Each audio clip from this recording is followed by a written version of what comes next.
Hello, everyone, and welcome back to the Alchemize with Alanna show. Today, the topic is about breakthroughs.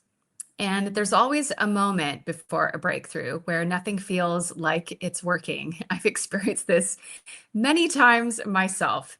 And in those moments, you might be questioning who you are and what even is the purpose of life anymore, especially with everything happening right now in the world. What you might be going through on a personal level is your old identity doesn't fit anymore, and the new one hasn't fully formed yet. So you're in the in between space. And this is where the real alchemy begins. And today we're going to be talking about that space, who you must become before the next level opens. So let me ask you something before we begin. I'll be doing a couple of audience prompts throughout. Where in your life are you between versions of yourself right now? Go ahead and drop it in the chat. Whether you're watching this live or you're watching the recording, we always check back at the comments. And it could be in your career, it could be your identity as a whole, maybe in a marriage, visibility, or the level of leadership that you're in. Are you trying to rush through it? Is something else to consider as well. Or are you allowing it to shape you as a whole? So just sit with that for a moment. So today, my guest is Adriana Keefe, and her work is rooted in deep healing and self-reclamation. I love that. She guides people back to their authentic design, or what I often call their inner authority, especially when they're in transition. And what I love about Adriana is she doesn't bypass the discomfort because she personally understands the messy middle after having lived it. We had a chance to connect before today's show, and we talked about how we are both going through another phase of this ourselves. And she's also walked through identity shifts, nervous system work, and deep somatic healing. And if you don't know what somatic healing is, it operates on the principle of trauma, stress, and emotions, and that our emotions are not just stored in our mind, they're also held in physical sensations in the body. So, Adriana, welcome. Hi, thank you so much for having me. Hi, great. It's good to have you. So, where I want to shift to is the topic that we picked for the first one, which is the identity shifts before major breakthroughs, because we all love a good breakthrough, but rarely is the identity death that happens before that or during it is that ever talked about. So, what I'm curious about is what identity did you have to release before your last major breakthrough? Oh, my most recent one.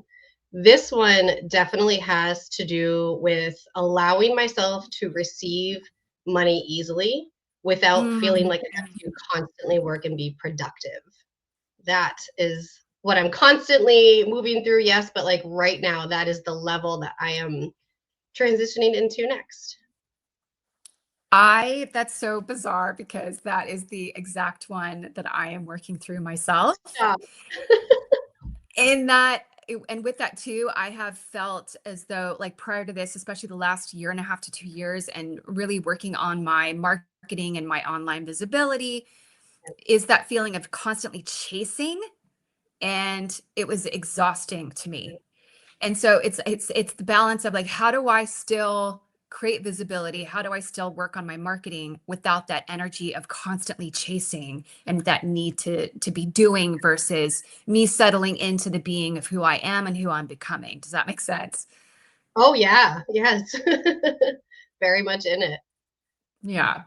So what I'm curious for you is, what did that identity protect you from? That's a great question.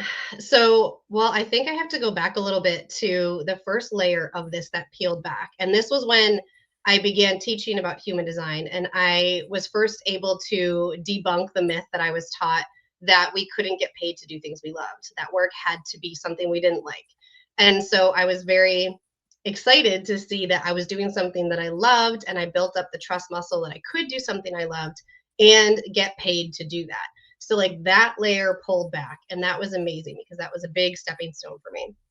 And now, if anyone is into astrology, I am in my nodal return. I'm coming out of the other side of it on the Virgo Pisces axis. So I went from being very structured and rigid and task oriented to literally just intuitive, deeply feeling, go with the flow. That's extremely difficult. And I can also see how it's such a gift because now, especially because I'm a mom of 3 young kids, and I get to really learn how to receive while still playing with my kids and still having adventure and traveling. But I can definitely see in my lineage where there's a fear for sure of if I can earn money that easily, my family will either be angry with me or they won't like me because of the level of wealth we receive, Mhm. fear of success stories that we tell ourselves. But definitely, like, what does that mean about me? And what will that make my family think about me if I'm capable of doing something different? Especially because I was always the black sheep of my family anyway. Does that make sense? Yes, because I too am the black sheep of my family. So I think you and I have a lot more in common than we possibly realized. And what I Yeah. heard and what you said is, especially with children, I don't have them myself, but what I experience with them as well as with animals, by the way, and I'm working more in that realm, especially with horses. And I also am a dog lover and dog owner, is this experience of presence. Mm. You have to be present with them, and when we're not, it's hard to hide it with them, and they will respond accordingly, or even probably as children, being able to verbalize it to call it out. Oh yeah. Yeah, I can they're a mirror for me. When I am stressed and all I'm thinking about is work and the doing, I don't like who I am as much as a mom.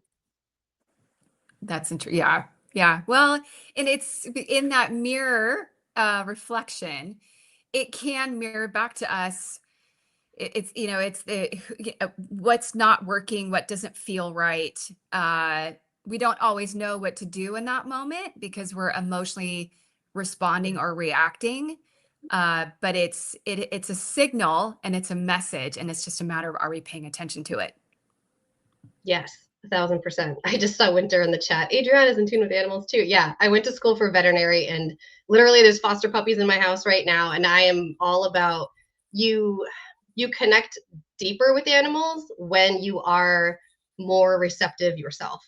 And I mean, this is why pet psychics, animal psychics exist. They've like really ultimately captured what it means to be receptive to such a light being and spirit.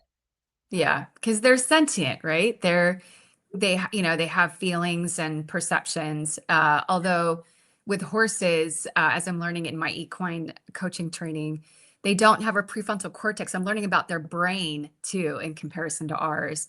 And therefore, they don't have judgment. They don't judge each other. They just respond to the energy of the moment and the energy that they're experiencing from the other sentient being, which with us, we are, are we congruent with that, or are we out of alignment with it? And we're not always conscious of it. Yep, truth. This was Yeah. actually the first year where I started to notice that I was in victim mentality and speaking really poorly to myself. It was like a new layer of my subconscious revealed itself this year. And I noticed thoughts I had to myself that I was like, wow, I never knew I had that in there, saying that I couldn't do it, that I wasn't capable, all of these things. I just never realized it.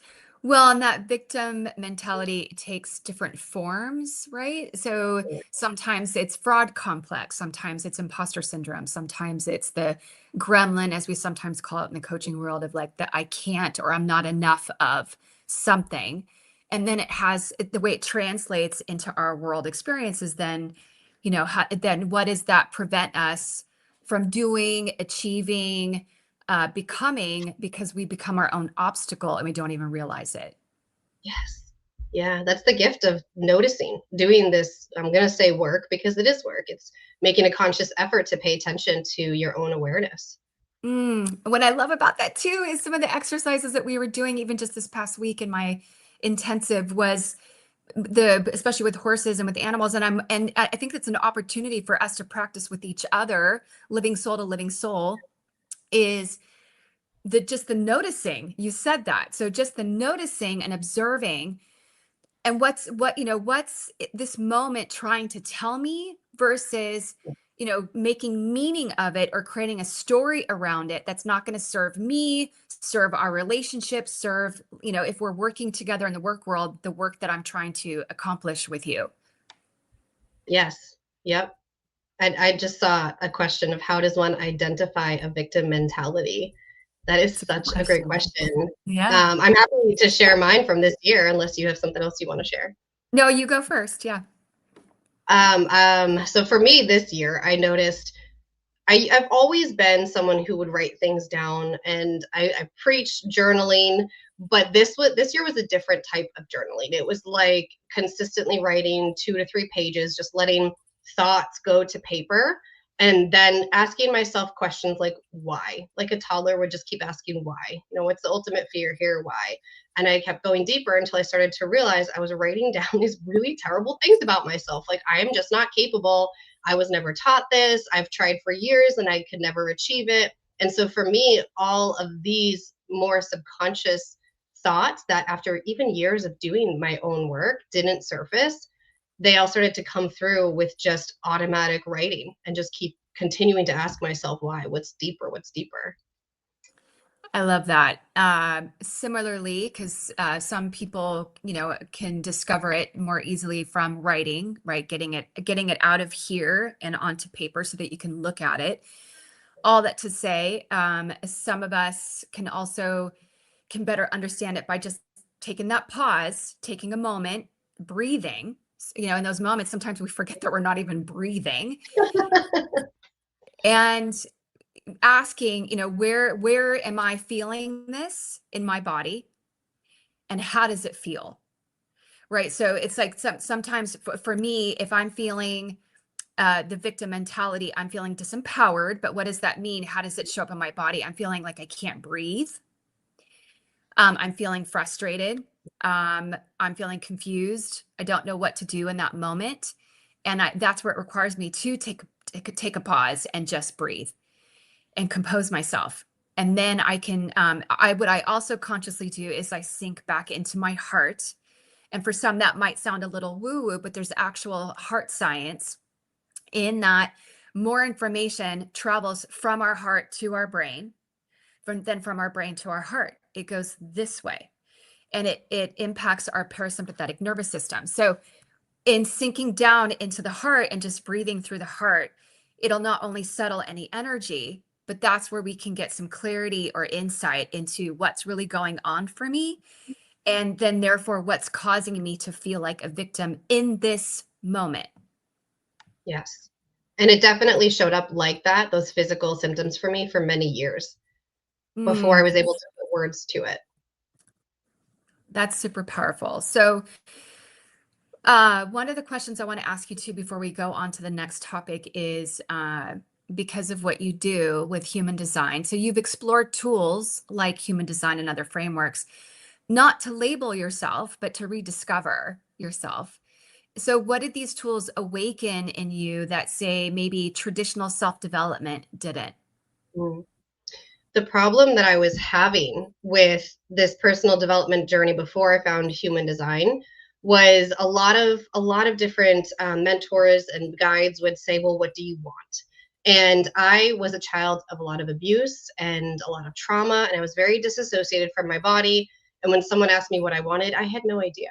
I had no idea. I was a shell of a human. So you could ask me a lot of things, and I'd be like, I don't know, or it would feel like it's completely coming from the head to satisfy someone else. So when I found human design, it gave me this blueprint, and it wasn't a personality test because I really didn't like personality tests. I was like not interested in that.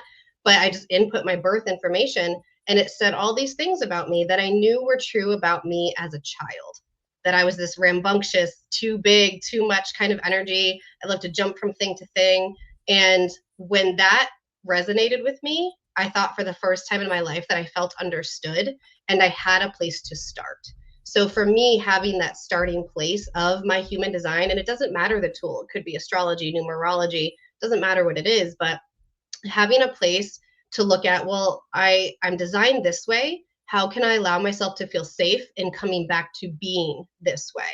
And so that was really my starting point when I didn't know what the starting point would be. I needed something that helped me see where to start that was unique just to me. Yeah. What you're bringing attention to is this distinction between being and doing. And for some, that doesn't they can't process it because we're in a very doing culture, especially in the world where we have to earn money and we work and right. So it's it's more about the taking the actions and getting things done. And especially with what you want, it's like, how do you even know what you want without fully understanding who you are, where you are right now in your life? Having feeling connected to your emotional guidance system. Some are so disconnected from that. And so usually what they want is not coming from their own desires. It's coming from the wants and desires of the people that are surrounding them that are important to them, right? Sometimes it's parents, sometimes it's a significant other, sometimes it's loved ones. But the people don't even realize when they're speaking through the voice of somebody else versus for themselves. And saying that you were a shell of a human before, that's really powerful because it's like taking that shell or the armor off, if you will. That's really powerful to connect with yourself. And that's where it can become really scary for people because emotionally it feels very vulnerable. And yet, if we can transform the experience of vulnerability to something that's strengthening versus something that's weakening, or well, I'm opening myself up to being available to harm. That's a very different experience. Oh yeah. Yeah. And that's where a lot of those somatic tools that you talking about when we first started came in for me. It's like, how do I create safety in my body to start to one by one, step by step, be this person that I used to be, the person who I was designed to be? Absolutely. Okay, so to move on to topic two, another audience question. If you are currently experiencing some discomfort right now in your life, are you uncomfortable because something is wrong or because you're outgrowing what used to fit? It's Ooh. an interesting perspective to ponder. So, uh, what most people don't realize about this messy middle that we're referring to is that it's actually a sacred time. And that although it doesn't always feel that way because it's uncertain and destabilizing, it can feel like, did I just make a wrong turn or did I make a bad decision? And we can really doubt ourselves. So, how do you, Adriana, define the messy middle? Like, how do you know when you're in one? This is my favorite. And like you said, it used to be my least favorite because it was so uncomfortable. It was, oh, my job wasn't satisfying me anymore, or everyone was making me angry, or I was feeling really tired and not so passionate about the thing that I used to be really excited about. These are all beautiful indicators of something's a little bit out of alignment. We don't have to completely like overhaul our whole life and be like, everything's awful, let's cancel everything. But if you just get curious about that and start to pay attention to like, when does my energy or when do my emotions shift when I'm doing something? Start to notice what's triggering you, what's draining you, all these pieces that no longer feel good. And this is, I used to, listen, I'm very fixed energy in my astrology. It's very hard to get me to shift and change. So I'm that person that doesn't like listen to the whisper or the feather. I have to get like hit over the head with something for me to be like, oh, okay, something really needs to change here. And I just get really curious about, well, what could be different? What feels like an energy suck and what feels better to do? What feels more desirable? And now this space has felt like you said before, I am in the middle of this right now. And where I used to feel really frustrated here, I Mhm. actually am so used to this process now, this darkness, this void space, that I know everything on the other side of this is going to be beyond what I can even imagine right now. I don't know the how of what's next. I don't know what's coming, but I know that when I just lean into like, okay, universe, God, source, whoever, like just send me, just bring me through this, show me what I need to know. It is like a magical ride of twists and turns and synchronicities and gifts that just show up that you never would have imagined for yourself. So it's when you're your energy, you begin to embody your innate power. Your energy is beginning to question what you've been taught innately because you know there's something out there that's better for you. Kind of like a universal test for you to step into your next level of self worth. And you can choose to ride that wave or resist it. And resisting it is going to feel a lot more sticky. Yeah. So that reminds me of a mantra that I learned from one of my amazing mentors in my coaching journey. And one used to say, befriend the unknown. And Mm-hmm. that's something until that was brought into my awareness, I don't think I was doing. And then once it was like, oh, that actually sounds kind of fun and exciting to be able to do that. And with that, I want to tell the quick story about how I started on my path just a few months ago, because it's exactly what you were just describing. In the equine coaching realm, I was literally driving to a salsa dancing class on a Monday night, and I was asking for God, source, the universe, the matrix, whatever it is, like, please tell me what I'm supposed to do next because I can feel things not resonating anymore. I can feel things not working for me anymore. And literally, it just came like sort of a weird divine download. And I heard this voice that said, it was very specific, and I wanted it to be specific. So it was a bit surprising when it was. And it just said, you need to look into equine coaching certification programs and get certified. And I, and Done. I thought, wow, okay. Okay, that sounds kind of cool, you know? And then the key is when you hear those messages, don't poo-poo it, don't dismiss it, don't think it's Right. crazy or weird. Listen to it and pay attention to it. Take some action on it, like one little action, and then you never know where it's going to go. And I did that the very next day. I started to research equine coaching programs, and here I am just 3 months later, and I've already done 2 in-person intensives. I'm volunteering at a horse rescue, and I'm very soon going to start working with some clients. So you just never know what becomes possible. And I love that somebody just said God's small voice is specific, still small Yeah. voice is specific. It very much is, regardless of what your spiritual or religious beliefs are, even if you consider it your higher self, whatever Mhm. is that voice or the message will come through if you listen for it and pay attention to it. Uh, but yeah, so before I say anything else, is there anything you want to say about that?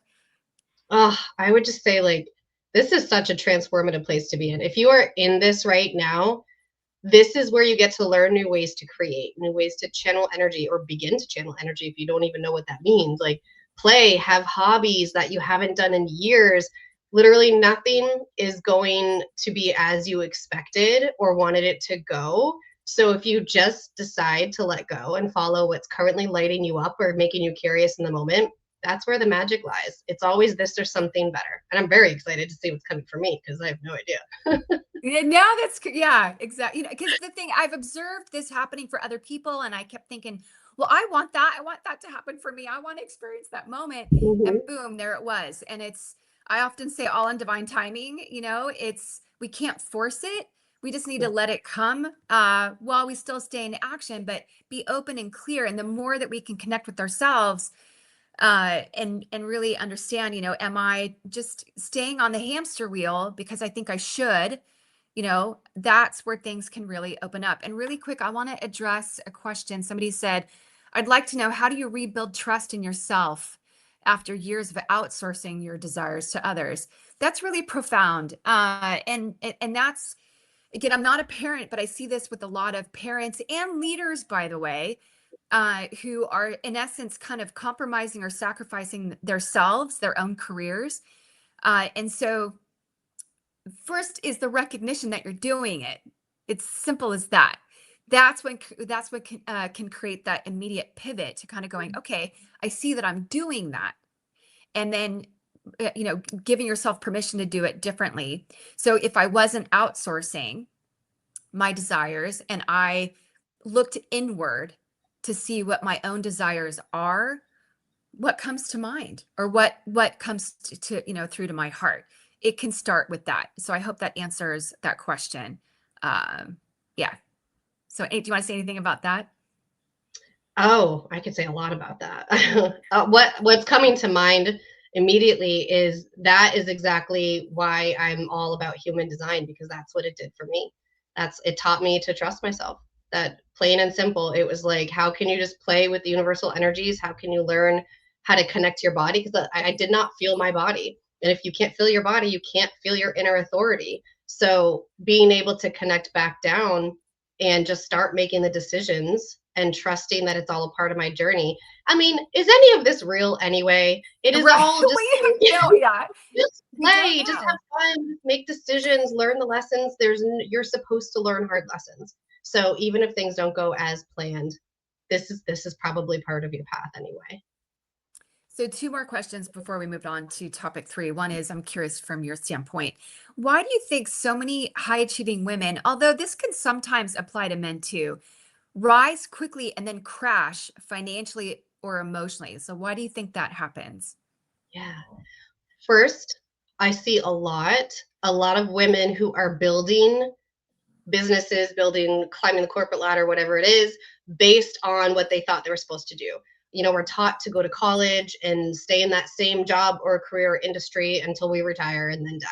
And for most of us, a lot of humanity, we're actually not designed to just do one thing forever. The majority of people are not. So at one point, you tend to either just completely crash and burn out physically, mentally, all the things, lose the passion, and therefore end up walking away. But I also see that a lot of people are able to run into overdrive, hustle, grind mentality, build their businesses, climb the corporate ladder based on energy that's really not true to them. And at some point, their nervous system just collapses. This is why we're seeing so many people getting sick these days, especially with autoimmune diseases. There's a Yeah. link between that and work stress. And so at some point, your system will just collapse.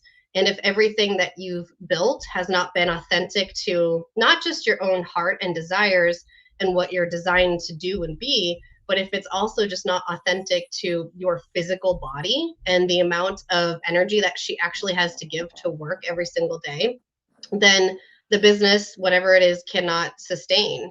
And this is why you see a lot of people who are making a lot of money and then they start to panic because they can't keep up with making that money and they have to basically build from scratch all over again. Yeah. Yeah. And then it becomes a pattern, right? And they keep doing it over and over. And then how do I get out of this? How do I stop doing it? Yeah. So, okay. So here's another question for the audience. To build something that your nervous system can sustain, speaking of nervous systems, if you slow down even just 20%, what might become more solid? Or what might you hear? What kind of message might you get from just slowing down? Because that's what it's going to require, is the slowing down. So, in terms of building sustainable success through self-awareness, what somatic or energetic tools have made the biggest difference in your regulation and decision making? One of the first tools that I ever found, I found through a therapist years ago, and it's emotional freedom technique, also known as tapping. Yep, I love And it. it's one of my favorites, and I was trained in it, and it's something I still use to this day because it's so simple. It's the only thing that ever got me out of active panic attacks, and it helped get me off of anxiety medication just in general. Um, that being said, human design led me to the next layers of what I needed to reveal, and then the body caught up with tapping. Since then, things have gotten a little bit weirder for me. And I mean, I've gone down the whole spiritual path and I am a priestess. So my tools are a lot more energetic and spiritual, except for like going back to writing. Writing consistently helps me move through whatever it is that I'm going through. But if anyone interested in here is into something like movement type, I would say Kundalini Yoga. Kundalini Yoga releases a lot from the base of the spine, our safety center, our root, and our sacral. And so that has also really helped me just like calm calm down year over year. And this past year in general, I've just had an entire ego death, which was wonderful and difficult at the same time. And now that I'm on the other side of that, everything, it just feels so much more peaceful. So when things are falling off and when the rug's getting pulled out from under you, I really promise you, if you ride it out, everything at the end, it's just like, oh, take it or leave it. It's like the best energy you can be in. Yeah. Well, somebody asked like how to slow down though. you just got to do it. You got to stop making Mhm. excuses to Yep. not do it. You know, Yep. because that's what it is. It's really excuses and reasoning as to why you're not doing it. So take a look at that first. And then, Mhm. what does slowing down mean for you, or a way to connect with yourself? Like you were just sharing it. Movement is definitely a great way to do that in whatever that means for you. So for me, it's salsa dancing. Years ago, it was rock climbing. And now it's just being with and walking with horses, or even a grooming a horse sometimes. Oh, yes, And that's my favorite. yeah, it's so peaceful in doing that. So what else did I wanted to? Okay, so what are the signals to know when you're building from ego versus a more grounded knowing? Ooh, what a great question. I would first, if I were questioning this for myself, I would first ask myself, why do I want this? And sometimes if the answer is like visibility, or I think this will quote fix anything right now, I'm like, oh, okay, so that's not actually an authentic desire. I'm going to understand like what's beneath the visibility. Sometimes whatever's beneath the visibility is an authentic desire. It's like, well, I'm ready to grow my business and it feels sustainable, and the next right step is just like increasing visibility. But sometimes it's like, well, that's because this person, this PR person, said that this is what I need to do in order to get to this next level. So just really questioning yourself. I mean, something we keep saying over and over in this conversation is noticing. It's the Totally. awareness. What if you just keep questioning yourself and see how it feels in your body? And there's a difference between feeling uncomfortable, like it's stepping out of my comfort zone, versus everything about my energy says it is not safe, it is not time, it is not ready, or it just feels really wrong. And that just takes time to learn your body over the years. That it's taken me years to really feel that deep connection to what's a true yes and what's a true no. Same. Absolutely. Yeah, I've reflected on decisions that I've made, sometimes expensive ones, Oh yes. where, yeah, unfortunately, but hey, it's just, I guess it's part of that journey, right? We can't take any of this with us anyway when we go. So, it's it's the feeling that, like that have to, that urgency, and it's not coming from a real place of, it's like, is this life or death? Really? It's not, right? So, and then it's like, do I have all the information that I want and need to make an effective decision? uh and there's some people that are really, really good at tapping into our vulnerabilities because they want us to speed up and commit to something when we're not ready. And if we're not careful and we're not connected to ourselves, then we'll do things to satisfy them versus to really tune into, well, wait a second, do I want this? Do I want this right now? Am I ready for this? Is this even going to be good for me? And to just take those moments to ask those deeper questions. And it's very different than thinking that when you ask those questions, are you self-doubting? Are you questioning, well, why shouldn't I be ready? You'll know. It's like if you really, really connect with yourself in the most authentic way that you can, you'll feel it in your body. And there's different places to do that, whether you feel it in your jaw, is your jaw tightening? Do you feel a tightness in your chest? Is your stomach feeling the butterflies? If you check in with your legs, are you feeling grounded or uneasy? Maybe it's up here in your head. That's okay too, because sometimes it can feel a little fuzzy versus feeling super clear headed about it. Do you relate to any of that, Adriana? All of it, yes. And I just saw Jesse say, yes, my jaw. Yeah, our jaw. I mean, I'm a home birth mama, so if anyone out there's had home births or natural births, they tell you to like do jaw movements as you are birthing a child, because the jaw is connected to your actual I was going to say womb space, but no, cervix, thank you, pelvic floor. And so when you're holding a lot in your jaw, I mean, women carry trauma in their pelvis. And so a lot of that is connected. And so I saw someone say like hip openers and all of that, that is all related to the jaw too. So your jaw is actually talking to you about your hips and your pelvis and things that we're holding down there. Yeah, absolutely.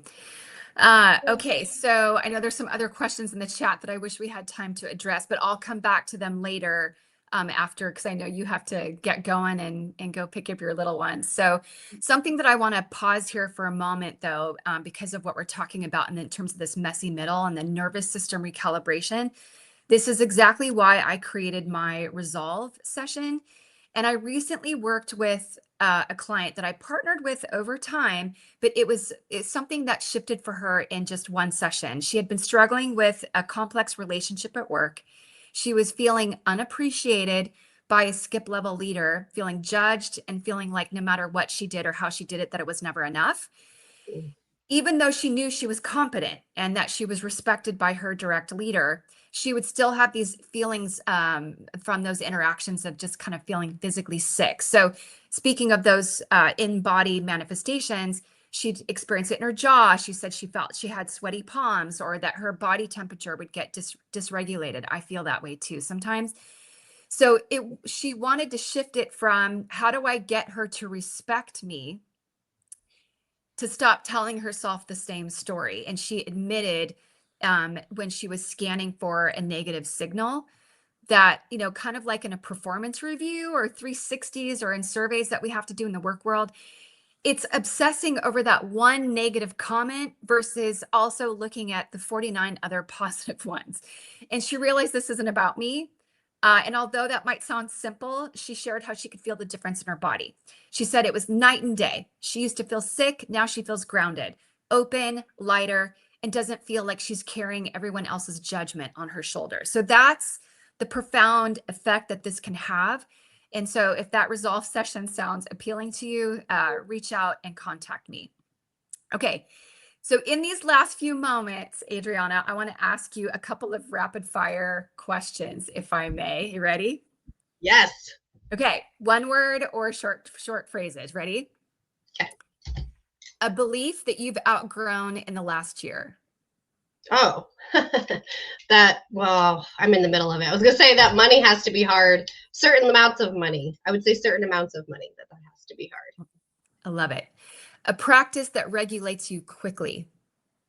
Ooh, breath work or Kundalini yoga. Awesome. I love this one. A misconception people have about healing. Oh, that it's supposed to be all rainbows and butterflies. Yep, absolutely. Sometimes it's painful and hard. What scares you about your next level, and what excites you about your next level? What scares me is the level of visibility. But what excites me is also the level of visibility, the level of ease, I would say, if I had to make them different. Completely relate on both fronts. Visibility and ease. Totally.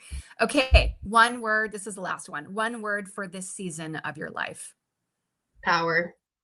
Ooh, beautiful. All right. Well, thank you. So I appreciate you sharing this messy middle conversation publicly with me. And audience, remember that breakthroughs happen because we allow ourselves to become the version of us who can hold them, who can hold those breakthroughs. And to everyone listening, if you're between versions of yourself, you're not behind. Wherever you are on your own process deserves your respect. And if you're a leader navigating growth, transition, or increased complexity, and you want a grounded conversation to help shape your decisions, reach out, because one conversation can change a lot. So again, book a resolve session with me. I usually help clients in simplicity, although they're complex because it means different things. It's mostly about some sort of difficult decisions or a hard conversation, and we create movement for you. And I also created the Conversation Prep Toolkit, which is a complimentary guide to help you step into those moments with more intention, less worry or hesitation, and communicate in a way that lands. So sign up for my newsletter. Jesse's going to share that link in the chat, and you'll get that complimentary. And to stay connected, please subscribe. Join us for the next show. Leave a comment about what landed for you here, whether you're watching live or the recording. And please share this episode with someone else who might need it. So thank you for joining us for another Alchemize with Alanna, and we'll see you next time.